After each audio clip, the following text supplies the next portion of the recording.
So The Guardian publishes some treacherous garbage, but this might be the most evil article I've ever read, and it's written by Zoe Williams, who is the avatar of middle-class feminism in Britain and the luxury beliefs that she preaches, which inflict atrocities entirely preventable on lower classes. And this comes after the Bell Hotel in Epping is forced to continue housing fake refugees, fake asylum seekers, illegal migrants, at the behest of the local residents, even after one of them, the Ethiopian who was charged with a sex offence 8 days after breaking into the country, has now been convicted and awaits sentencing for attacking a 14-year-old girl. And the ruling that they have to stay there came because the Home Office employed a lawyer to argue that the rights of the fake asylum seekers actually supersede those of the local residents. Lord Justice Bean, who ruled in this case, is, by the way, one of the leading Fabian socialist lawyers in this country, so the judicial system is entirely ideologically captured in Britain. But the Home Office argued that under the European Convention on Human Rights, written into British law thanks to the 1998 Human Rights Act, passed by Tony Blair, and the handbook for lawyers to apply was written by Keir Starmer when he was a human rights lawyer, means that, quote, relevant public interests in play are not equal and are fundamentally different in nature. So, the concerned parents depicted here in this photo are subordinate, in the eyes of the state, to foreign sex offenders who break into our country. So, they are also subordinate in the eyes of Zoe Williams. Quote, far-right anger over asylum hotels is destroying the very idea of refuge, and that's probably the goal. The subtitle, the court ruling on the Bell Hotel does not just legitimize anti-migrant sentiment, it also risks erasing a whole category of people. Yes, we should erase illegal migrants, we should erase fake refugees, we should erase asylum seekers who have no right to be here, because we should repeal every law that makes these foreign criminals possible to exploit our country. They just shouldn't be in my country in the first place. Zoe Williams, the end goal of her ideology, is to battery farm foreign sex offenders at your expense because she believes that they are the oppressed people.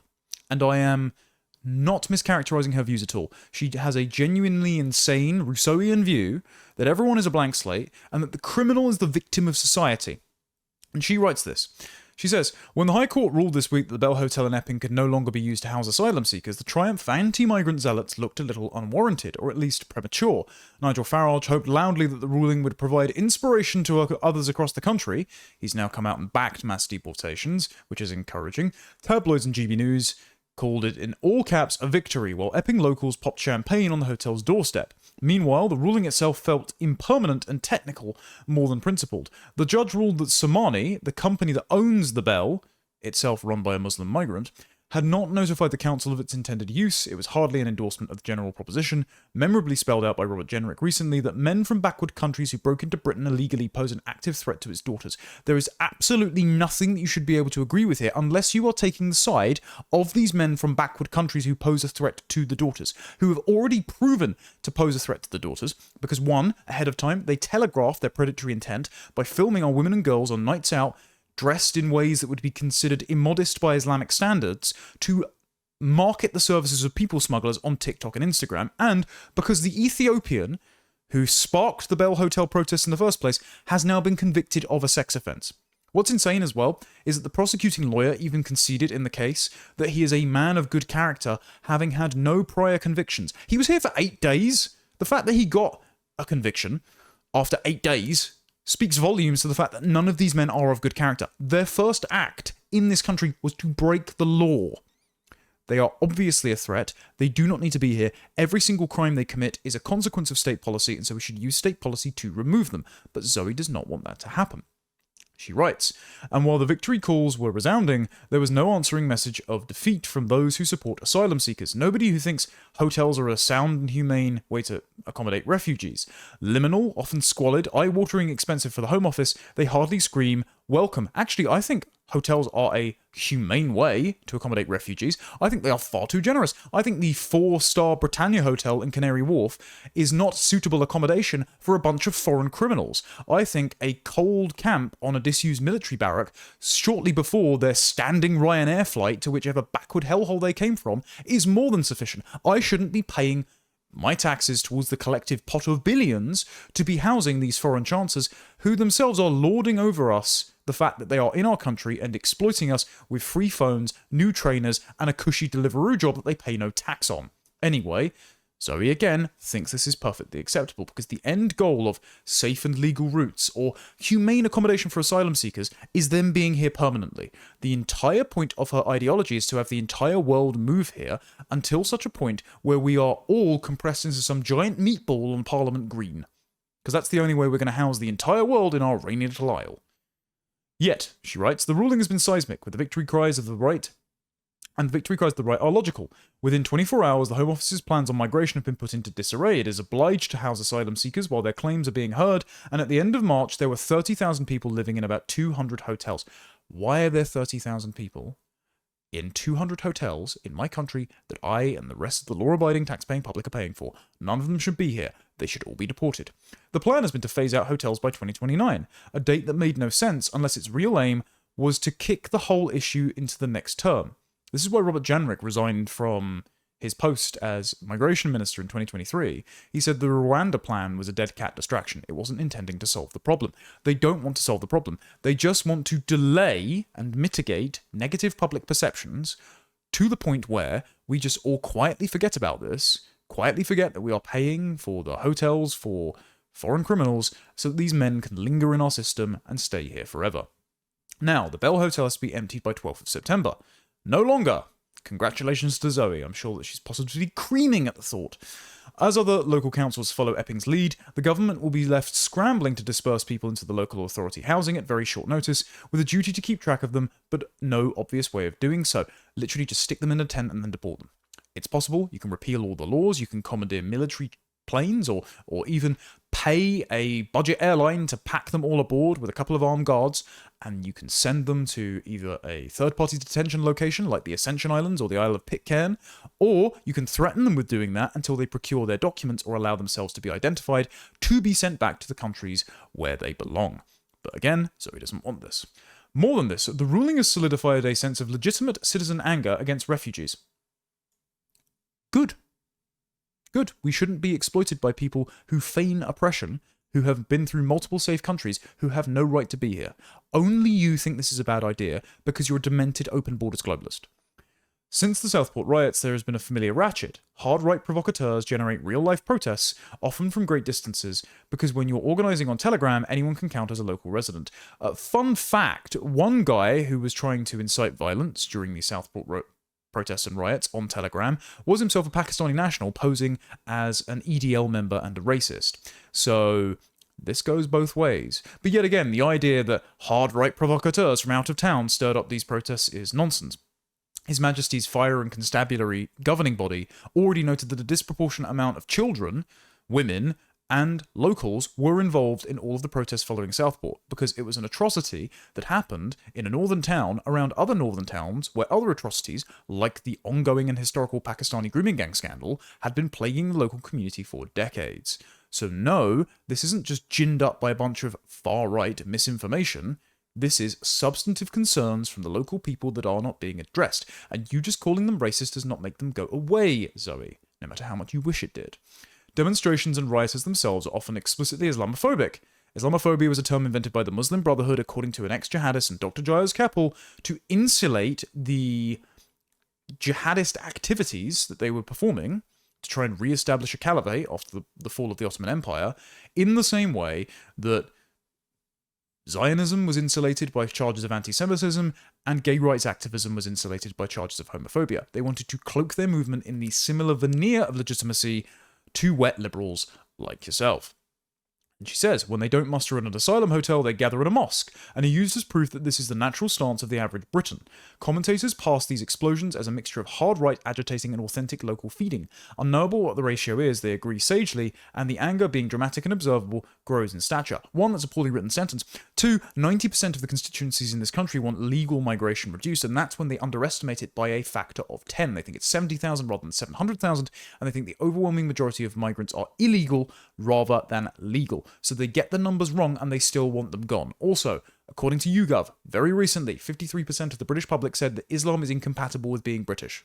So it's not some fringe Islamophobic view being stoked by far-right provocateurs online. This is the British public who've been brought into contact, and thereby conflict, with the third world and its culture and customs, and have gone, no thank you very much, they all need to go home.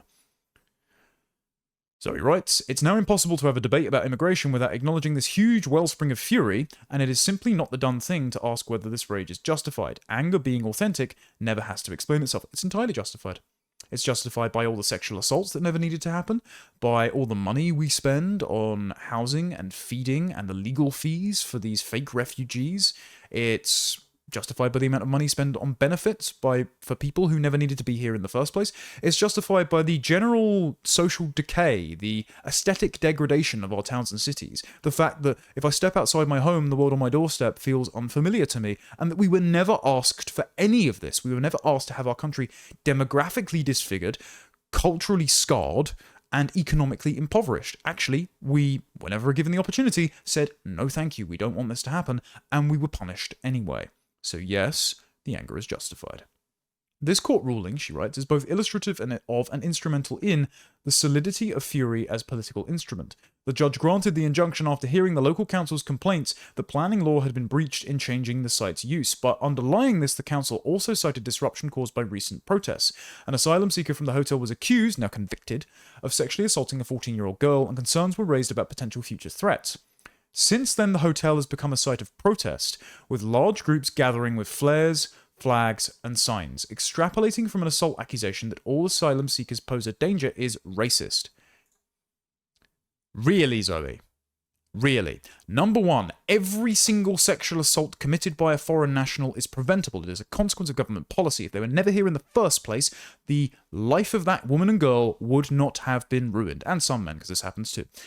So, every single one of these crimes is preventable, avoidable, and the government and the people who agitate, like yourself, to bring these foreign predators in are to blame just as much as the foreign predators are themselves. And number two, the idea that this is just some fringe view, when in the last 4 years, sex offences from foreign nationals have increased by 62%, absolutely disgraceful. You know this is happening.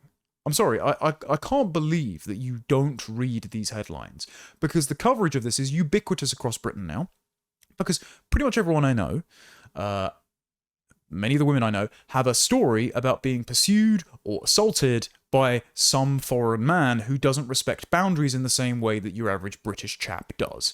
And so the idea that you, a diehard feminist who apparently protects women's rights against sexual assault, cannot distinguish between 10 years ago, when this wasn't as severe, 5 years ago when this wasn't as severe, and now, I just think you're disingenuous. I think you're peddling an agenda that ultimately endangers women and girls by importing foreign sex offenders who never needed to be here in the first place.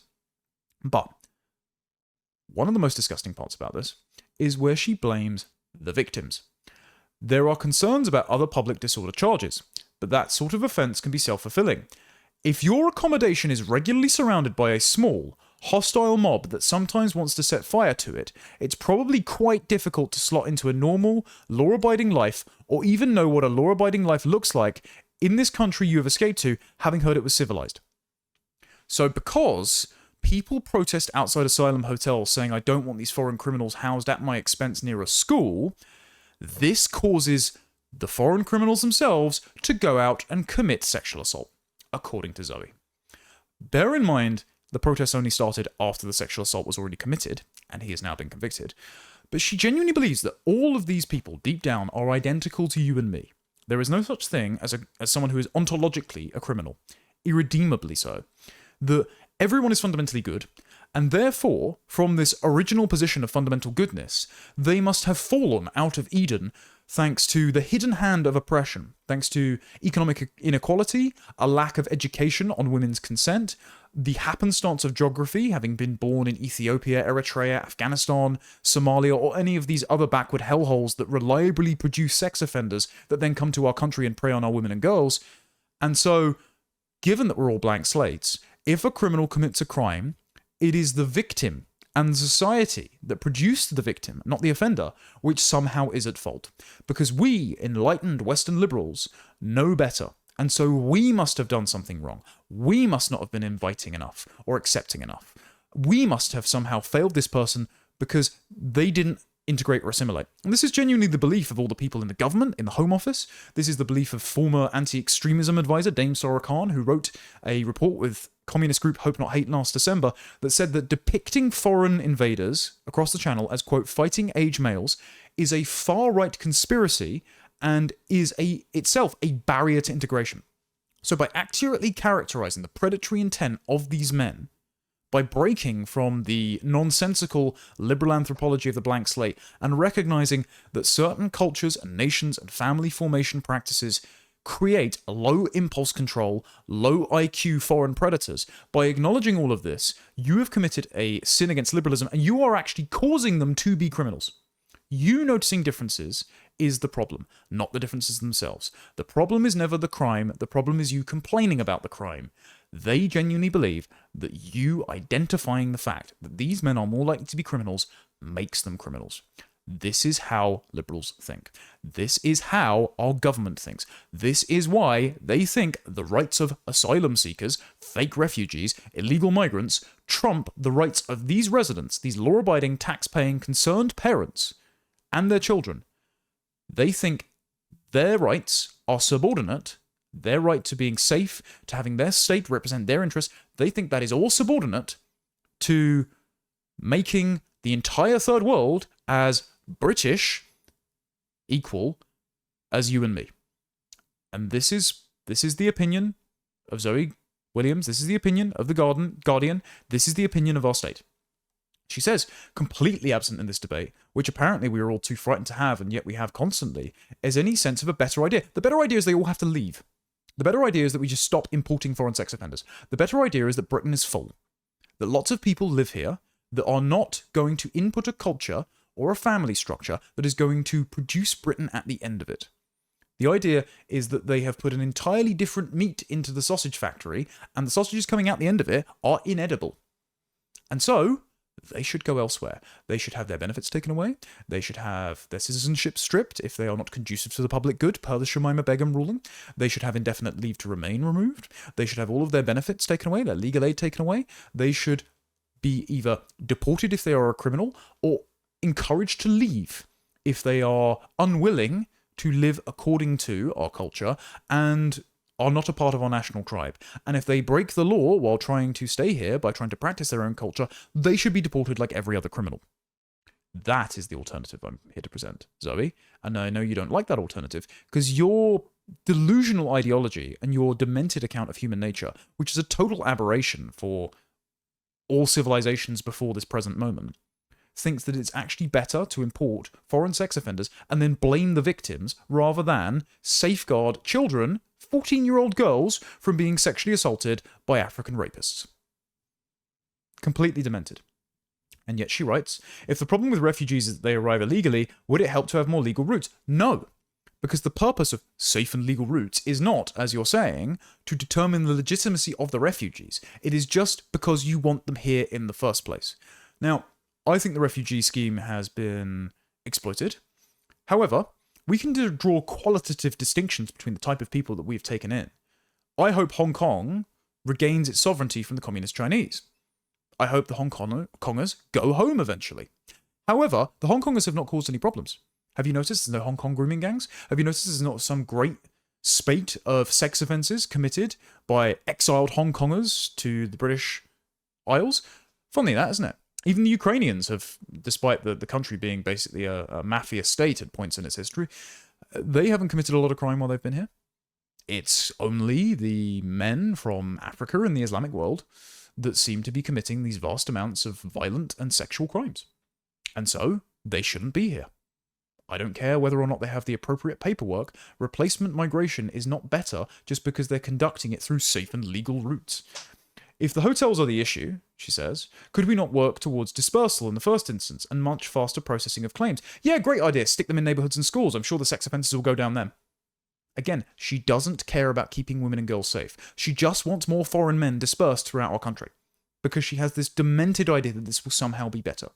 Because, like Gus O'Donnell said to David Goodhart in 2010 in Oxford, Gus O'Donnell, the former cabinet secretary under Blair and Brown, his duty is not to national well-being, but to maximizing global welfare, and the means by which he did this was to lobby the Treasury for the most open borders immigration policy possible. These people are ideologically possessed traitors who would like our country full of strange foreign criminals.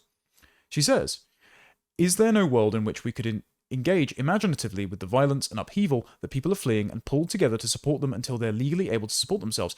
If you, as a man, are fleeing war in your country, you are a coward, especially without your wife and child. We also do not have any moral obligation to take in millions of people from failed states around the world. Do you know why those states are failed? Largely because the people in them suck. Because if there were entire countries filled with rocket scientists, doctors, engineers, and budding humanitarians, they would be better countries. But they're not. They're dysfunctional. They're filled with people with terrible family habits, awful customs, alien cultures, who are incompatible with our way of life and will just make our country worse, so they do not belong here. She says, that seems to be the reasonable expectation with Ukrainian refugees. If we can't extend the same empathy to those from Pakistan, Afghanistan, Iran, and Bangladesh, can anyone at least explain why? Yeah, because they're Muslim. Because they're not Europeans currently at war. Because Ukrainians have not been given indefinite leave to remain. They will return home once their country is no longer at war. Pakistan, despite being an Islamic hellhole, is not currently at war. Afghanistan is full of jihadists who quite like to kill us. Iran, this shouldn't even require explanation. Bangladesh, why should we be taking any asylum seekers from Bangladesh just because they pretend to be gay? No, none of these people belong here. They don't belong here, especially at my expense. Would a refresher in the political context of those countries help? No, they do not need to be here. They do not belong here. Their culture does not produce our country at the end of it. Instead, their culture produces Pakistan, Afghanistan, Iran, and Bangladesh, where cousin and child marriage is common, where they stone rape victims to death, and where they have death for apostasy or blasphemy. No thank you, I don't want any of them here. If the problem is the numbers, can anyone explain how many asylum seekers they would like instead? None. None. And that's the answer you're petrified of. None. It's perfectly reasonable to say that asylum seekers, legitimate ones, should settle in a country in their continent of origin. And guess what? We are the furthest possible nation for all other nations except for Ireland. So they go through plenty of safe countries that are more culturally proximate than we are, and so they can go there if they have a legitimate claim. Otherwise, they can stay where they are. She says, we currently rank 5th when compared to European nations in the absolute number of asylum claims received, and 17th when the numbers are adjusted for population. Should we be 20th? Yeah, what's the lowest possible number? Is it 20th? If so, yeah, we should be 20th. Also, the absolute number of asylum claims received. Why should we want to be number one? Why do you want us to be number one? Why do you want to pack us to the rafters with foreign strangers, Zoe? At no point in this have you actually justified your moral claims. The blank slate morality is just latent in her suppositions. But the reason this is an evil article is not just because this blames victims of sexual assault for their own sexual assault by foreign men who didn't need to be in the country in the first place, but it's also a really stupid one because we are talking at complete moral cross purposes. Alistair McIntyre predicted this in After Virtue. When you drill down to the moral bedrock of various arguments being made by, let's say, the left and right, or liberals and traditionalists, blank slatists and notices of differences, the terms are incommensurate. We're just going to talk across purposes forever. Eventually, we are two parallel trains running on parallel tracks, and when the tracks converge, we will collide, and one will stay upright and the other will tip. And I think Zoe's demented morality, considering the awful consequences that it produces, will itself tip in the end. She writes, does anyone want to resile from the 1951 UN Refugee Convention? Sure. We can at least amend it and use opposition of leverage as a great big donor in the UN to say they should seek asylum in their continent of origin. That would seem to be implicit in Reform UK's promise to leave the European Convention on Human Rights, but would any party organisation that doesn't want that care to explain how it is executing its duty towards refugees and plans to do so in the future? We don't have one. We don't have one. It's entirely dependent on whether or not we would like to take people in. We don't have a duty. There is no such thing as international law. It has no binding power. It is literally just a spell that our ruling class cast upon themselves, and that spell has been broken, because we've seen the abhorrent consequences it produces. The problem with anger as a political instrument, she says, well, one of the problems alongside the violence, is that it's never called upon to be articulate or constructive. It would undermine its own strength if it were. I'm sure you're going to apply the same standard to the pro-Palestine mob that have been smashing up banks and defacing businesses and chanting for Intifada and From the River to the Sea in my capital city, and basically promising to commit October the 7th again in Britain if given the chance. I'm sure you're going to apply that same standard. No, of course not, because you're a sophist for whom there is no truth but power.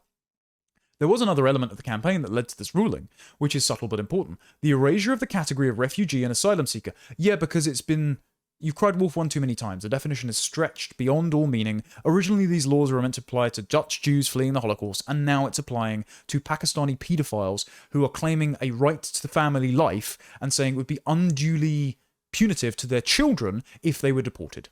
I think they should be deported by a trebuchet, considering it's so carbon neutral. When you make the focus of your argument a hotel and its planning status, on the surface this is a battle over place. But if you take away the refuge someone is seeking, are they a refugee? If you take away the protection granted to them by the state, there is no asylum to claim. How then do we define these people? Without a political definition, do they exist? They shouldn't, because they are exploiting laws with no legitimate claim to gain access to my money and our families. So yes, this category of fake refugee, of foreign marauder, should not exist. Even though the issue is very different, it's not tactically dissimilar to the legal campaign waged against trans people, resulting in April's ruling that everyone has to use the toilets and other facilities of their biological sex. And you can see the liberal connective tissue between the intersectional issues. We should import infinity Muslims, also trans rights. It's because, deep down, they believe that we are all blank slates. And so, something like trans is the authentic expression of your freedom, whereas differences in outcome between groups, in crime, in economic patterns, are proof of inequality caused by the hidden hand of oppression somewhere along the chain. So we have to oppress native Brits to uplift Muslim criminals, while also oppressing women to affirm the delusions of perverted transsexuals. Liberalism is just evil. It produces this. It is the philosophy of the blank slate, and Marxism is always nipping at its heels, telling it to hurry up with the revolution. I'm going to finish this article before I pop a blood vessel. It doesn't say you have to have no rights to live as trans. It's just unfortunately impractical for you to do so unless you stay at home. Do you still exist? Do you still have rights? You have no right for me to affirm your delusion. The problem with anger in politics is that combustion is the only way to expend the built-up energy. It's much easier to keep these things humane and civilized in the first place. Oh yeah, how dare you be angry if your daughter's sexually assaulted by an Ethiopian who's been in the country 8 days and should never be here in the first place? Didn't you realize Zoe Williams thinks that you should keep paying for his hotel fees so that she can feel better about supporting human rights? But it's too late to wish we had done that, she writes. An injection of humanity is the only way to cool things down. I don't think it's very humane to subject children to avoidable atrocities from men that should never be in the country in the first place, Zoe, and neither do most people. And that's why you've written this desperate and evil article, because you can feel the narrative sands slipping through your fingers. And it can't be soon enough.